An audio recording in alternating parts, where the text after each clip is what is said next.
I think it's wrong to say that the talks were derailed. I think it's fair to say that the talks hit a snag or a roadblock, and that roadblock was Iran's nuclear program. Iran's lack of commitment to give up their already enriched uranium and point out to a location, while in principle they said that they would be willing to let go of any further enrichment.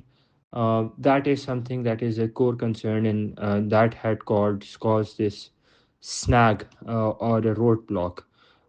Sanctions relief was always on the cards, and Strait of Hormuz, fine. I mean, it did feature into the conversation. So was Lebanon, but I think the deal breaker was Iran's lack of seriousness or ability or lack of commitment to give up on their enriched uranium. I don't think so. This is a breakdown of diplomacy. Frankly, it's just policy differences.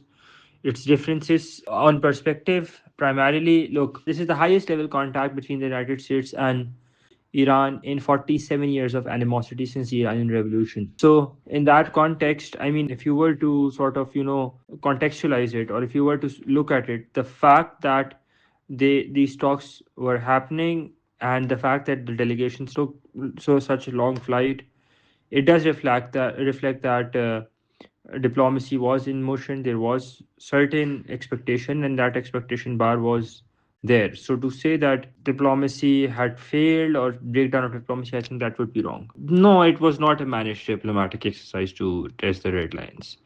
I think at one point they were very close to exchange to an agreement. They did exchange drafts. If you look at the 15 points that the US gave, or if you look at the 10 points that Iran gave, now we know that there is one sticking point. So 90% of it is has been agreed upon.